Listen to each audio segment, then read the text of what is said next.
Assalamualaikum warahmatullahi wabarakatuh. Menjaga perdamaian dalam keberagaman.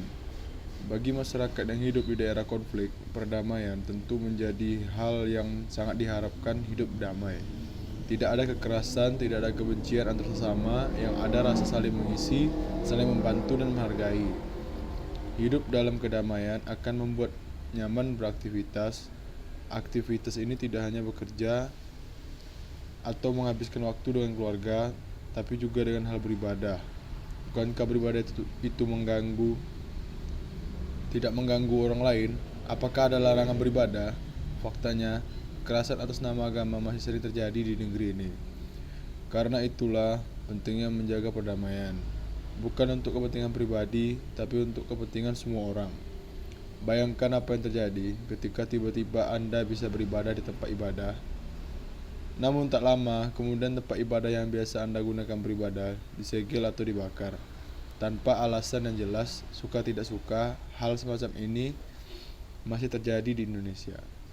Peristiwa terbaru yang terjadi adalah pembakaran tempat ibadah di Tanjung Balai, Sumatera Utara. Hal semacam ini seharusnya sudah tidak terjadi lagi.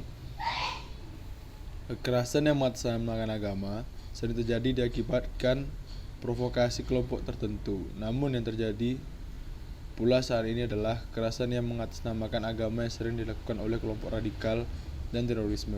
Mereka sering teriak takbir, tapi tak lama meledakkan diri. Mereka sering melakukan jihad, tapi sayangnya dilakukan cara yang melanggar agama. Lagi-lagi hal semacam ini harusnya sudah tidak terjadi lagi. Ingat, Indonesia adalah negara menjunjung tinggi Pancasila. Sila pertama, ketuhanan yang Maha Esa, menandakan bahwa setiap warga negara bisa memeluk dan beribadah sesuai dengan agama dan keyakinan. Artinya, agama merupakan dasar dari segalanya.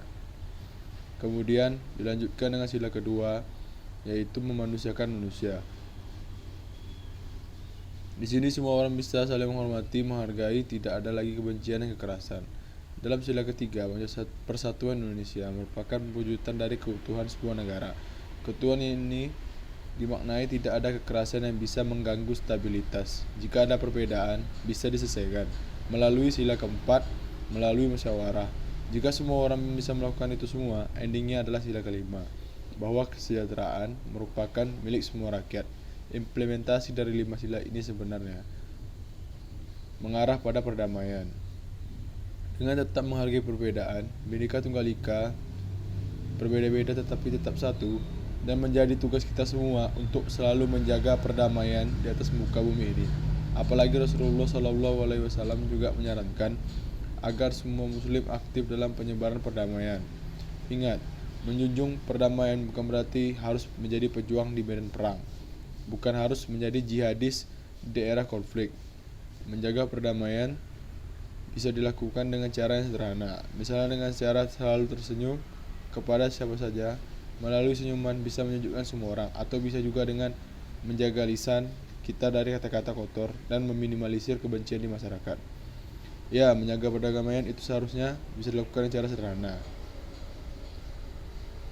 dan dilakukan di mana saja, kapan saja. Dengan menjaga perdamaian, keberagaman yang menjadi karakter negeri ini akan bisa terjaga. Paham-paham kekerasan yang mengganggu masyarakat kita diharapkan pelan-pelan bisa terkikis. Mari kita menyebarkan pesan damai dimulai dari kita sendiri.